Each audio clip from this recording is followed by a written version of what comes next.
Passionné de jeux, de sport et d'actualité, Jean-François Barry. Le gars le plus curieux à la radio. Bon, on a parlé tantôt des problèmes d'itinérance là, versus via les camps de jour, là, les camps de jour qui se retrouvent dans le même parc où il y a eu des itinérants qui ont dormi là la veille avec le lot de problèmes que ça peut amener. On parle d'itinérance près des centres de garderie. Bref, l'itinérance présentement, elle est partout. C'est un enjeu et un problème de société. Mais ce que la Ville de Montréal annonce aujourd'hui, c'est qu'elle veut éviter le phénomène de pas dans ma cour. Parce que c'est un peu ça le réflexe de tout le monde et je m'inclus là-dedans de dire oui, il faut leur trouver des espaces, il faut en prendre soin, il faut les aider, mais le plus loin de chez nous possible. Donc, on veut évidemment contrer ça du côté de la Ville de Montréal. Il y a une grande consultation qui va être lancée auprès de la population. On en discute avec Robert Baudry, qui est conseiller de la Ville de Montréal et responsable de l'itinérance au comité exécutif de Montréal. Bonjour. Bonjour, M. Barry. C'est dans l'actualité à tous les jours, les problèmes d'itinérance, les problèmes de sans-abri présentement. Là, j'inclus Montréal parce qu'évidemment, il y en a beaucoup, mais même à travers le Québec, c'est même un enjeu, je dirais, mondial. Alors, qu'est-ce que la Ville veut mettre sur pied et qu'est-ce qu'on veut savoir de la population exactement dans ce grand sondage sur les sans-abri? Ben oui, vous avez raison de le dire, là, ça touche tout le Québec. Là, j'ai des collègues même jusqu'à Rimouski qui me parlent de phénomènes d'itinérance. Ils n'ont pas la même résilience qu'on a à Montréal. On a des organismes qui sont déjà là, sur place et qui peuvent venir en aide, mais dans d'autres régions, c'est encore plus difficile. Montréal, au-delà de faire tout le travail qu'on fait avec l'intervention en milieu urbain, avec le déploiement de services pour itinérance, avec le développement aussi de refuges d'urgence, on veut parler avec la population. On veut avoir une grande conversation justement sur c'est quoi les conditions gagnantes pour bien intégrer justement les ressources dans notre tissu urbain. On le sait, là, Montréal, c'est résidentiel partout pratiquement. On a beaucoup d'écoles, on a beaucoup de garderies, on a énormément de parcs. C'est des atouts incroyables. Mais ça devient aussi des fois des enjeux et des complexités quand on essaie d'intégrer des ressources. Donc, on l'a vu, des phénomènes de débordement ou autres. Comment on évite ça?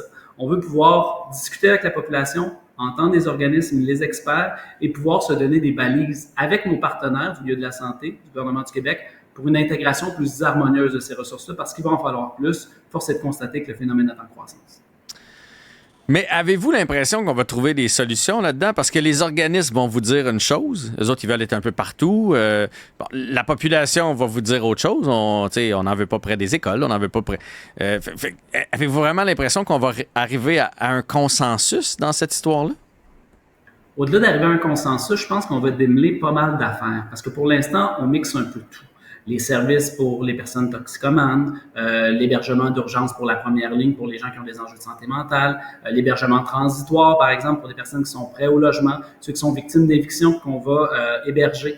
Pour l'instant, on met tout ça dans le même pot, là, puis on dit, c'est des services en itinérance, puis souvent, ça crée le ressac. Au-delà du NIMBY ou du pas dans ma cour, c'est souvent le manque d'informations juste de ce que c'est une ressource, puis comment, quand c'est bien intégré, ça peut vivre en harmonie avec le voisinage. On a des exemples dans Antique, Rap-Jeunesse, un centre de jour pour personnes itinérantes.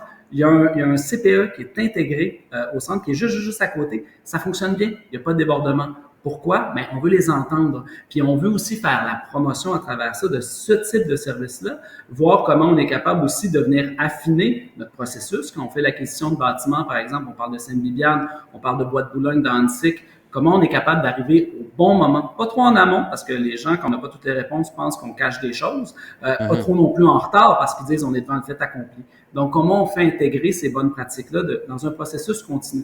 Puis à la Ville de Montréal, il y a ses partenaires, parce que les services, c'est financé par la santé, c'est financé par le Québec. La Ville est un joueur important. On veut jouer notre rôle, on veut jouer un rôle de leadership, on veut l'augmenter, mais on doit le faire collectivement. Puis c'était beau aujourd'hui de voir ce front commun-là des gouvernements qui se disent la même chose. Oui, on veut tendre la main à la population, on va tendre l'oreille à la population, puis on va encore mieux faire notre déploiement de services sur le territoire. Oui, bien, je suis content que vous parliez des autres paliers de gouvernement parce que la Ville peut bien essayer de faire sa part. Vous allez avoir besoin d'aide, vous allez avoir besoin de financement pour les organismes, vous allez avoir besoin de logement. Donc, ils sont où les besoins les plus criants? Oh, je pense malheureusement qu'on vient de perdre Monsieur Baudry, si je me trompe pas. Oui, c'est ça, on l'a perdu, parce que là, la personne que je voyais en ondes n'était vraiment plus Robert Baudry, conseiller de Ville de Montréal et responsable de l'itinérance au comité exécutif de Montréal. Donc, je continue un petit bout seul, parce que l'itinérance, ça nous touche tous. Puis, on a tous notre vision de ça. Et on est tous confrontés à ça si on se promène à Montréal particulièrement. de temps en temps, on fait le saut. De temps en temps, on trouve ça désagréable. Et je pense qu'il faut faire une brisure et il y a de l'éducation à faire. Et on vient de retrouver M. Baudry. Je reviendrai avec ma question des paliers de gouvernement. Je m'en allais sur l'éducation.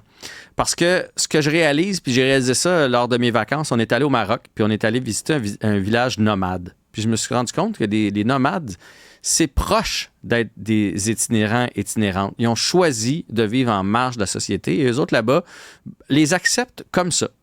C'est sûr que là, on fait abstraction, les nomades n'ont pas de problème de santé mentale. Il y avait personne là-bas qu'on ne se sentait pas menacé. Est-ce qu'au Québec, il y a un peu aussi d'éducation à faire sur... Il y a les itinérants, c'est leur choix de vie, ils veulent vivre en marge de la société, ils ne sont pas dangereux, ils ne vont pas vous achaler, etc. Et il y a l'autre partie qui est peut-être la partie qu'on retient davantage parce que c'est eux autres qui nous font faire le saut, c'est eux autres qui nous font marcher un peu vite dans un parc ou dans un métro.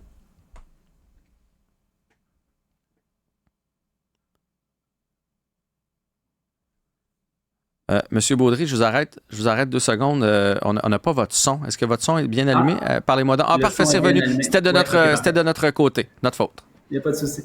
Ce que je voulais vous dire, c'est que c'est ça, des fois, on mélange tout. Hein. Il y a des gens, des fois, qui créent de l'insécurité, des enjeux de santé mentale dans l'espace public, mais qui ne sont pas en situation d'itinérance, qui sont juste sans ressources, qui n'ont pas accès aux ressources. Généralement, je vous dirais, là, sur la majorité des gens qu'on a recensés, des choix de vie, c'est souvent le résultat d'une absence de choix, l'itinérance en Amérique du Nord.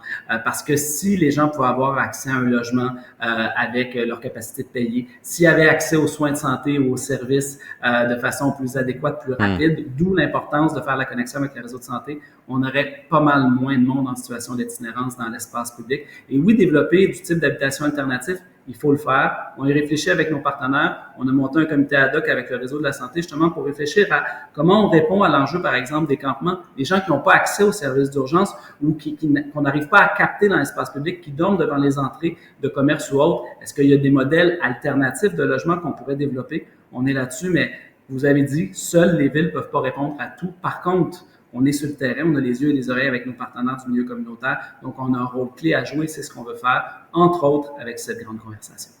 Parfait. Puis la question avant que je vous perde, c'était de quelle façon les autres paliers de gouvernement vont pouvoir vous aider? Donc, en financement, j'imagine, pour les ressources. Oui. Logement, ça serait vraiment important. Puis, tu sais, à Montréal, il y a quand même plusieurs commerces qui ont fermé pendant la pandémie. Il y a des locaux vides quand même. Qu'est-ce qu'on attend pour transformer ça le plus vite possible en petit appartement?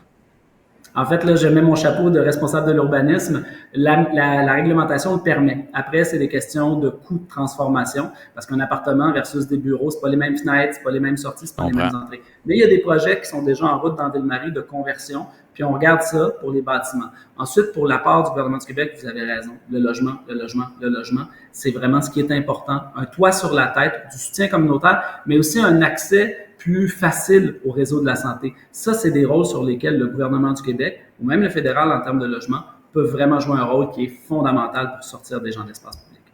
Robert Baudry, conseiller responsable de la Ville de Montréal et responsable de l'itinérance au comité exécutif de Montréal.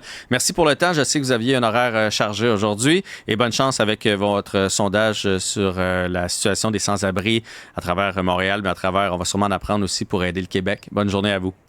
Absolument. Merci, M. Barry. Au plaisir. C'est un sujet dont on va reparler, je suis certain, au cours de l'été. J'espère que ça vous a plu, l'épisode d'aujourd'hui, et on vous retrouve pour la prochaine fois.